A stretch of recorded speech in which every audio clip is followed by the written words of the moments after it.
అనుదినమన్న శ్రోతలకు మన ప్రభువును రక్షకుడై ఉన్న యేసుక్రీస్తు సరిసాటి లేని మహా గొప్ప పరిశుద్ధమైన నామమునందు శుభము.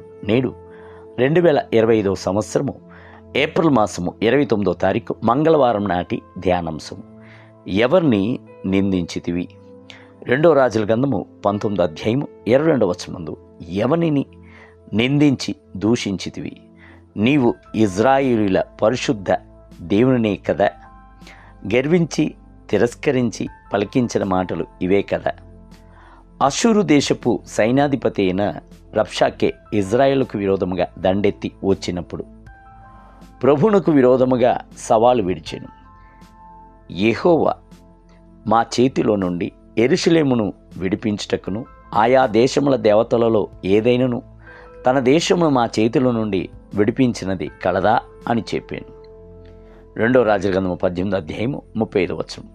సవాల్తో కూడిన అతనికి ప్రశ్న ఇజ్రాయిల్ రాజైన హిజ్కియా యొక్క హృదయమును దేశ ప్రజల యొక్క హృదయమును బద్దలాయను. అషూరు రాజు ప్రతి దేశమును స్వాధీనపరుచుకొని జయించుచు ఉండినందున ఇజ్రాయేలీలు అతనికి మిగుల భయపడిరి. వారు ప్రవక్త యెషయా వద్దకు వచ్చి, ఈ దినము శ్రమయు శిక్షయు దోషణు గల దినము. పిల్లలు పుట్టవచ్చిరి గాని కనుటకు శక్తి చాలదు. జీవం గల దేవుని దూషించుటకై అషూరు రాజైన తన యజమాని చేత పంపబడిన రబ్షాకే పలికిన మాటలన్నీ నీ దేవుడైన యెహోవా ఒకవేళ ఆలకించి నీ దేవుడైన యెహోవాకు వినబడి ఉన్నది అని చెప్పిరి. 2 రాజుల గ్రంథము 19వ అధ్యాయం 3 మరియు 4 వచనం. మీకు విరోధముగా శత్రువులు లేచి మిమ్ములను బెదిరించుచున్నప్పుడు మీ హృదయము కలవర చెందనీయకుడి.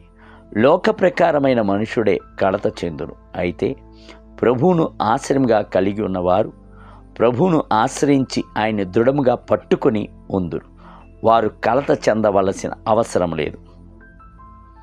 నేడు ఎట్టి సమస్య అయినను మీ యొక్క హృదయమును కలత చెందించినను మోకరించి ప్రభువును స్తోత్రించి, ప్రభువా నాకు సహాయము చేయుము, ఎట్టి పరిస్థితుల నుండి నాకు విడుదలను దయచేయుము అని బతిమాడుడి. ప్రభు నిశ్చయంగా మీ యొక్క కార్యమును భారము వహించును. ప్రభు నిశ్చయంగా మీకు ఒక అద్భుతమును చేయును. కలత చెంది ఉన్న రాజైన హిజ్కియాకు ప్రభు వాక్కునిచ్చి, అషూరు రాజు ఈ పట్టణంలోనికి రాడు, దాని మీద ఒక బాణమైనను ప్రయోగింపడు, ఒక కేడమైనను దానికి కనబరచుడు, దాని ఎదుట ముట్టడి దిబ్బ కట్టడు. ఈ పట్టణంలోనికి రాక తాను వచ్చిన మార్గమునే అతడు తిరిగి పోవును అని చెప్పాను. 2 రాజుల గ్రంథము 19వ అధ్యాయం 32 మరియు 33 వచనం.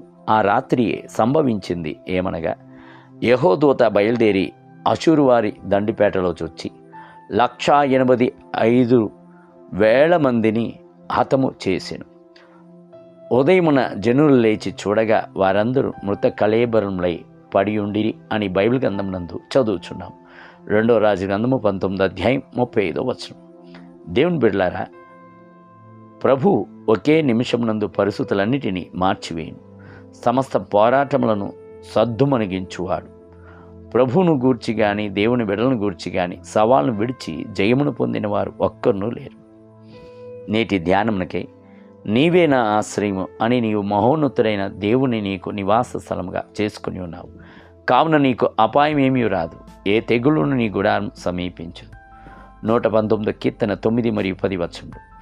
నేటి వేద పఠనము ఉదయము 1 రాజుల గ్రంథము 6 మరియు 7 అధ్యాయం, సాయంత్రం లూకాసు వార్త 20 అధ్యాయం 27 మొదలుకొని 47 వచనములు. ప్రభువు మిమ్ములను దీవించునుగాక. ఆమేన్.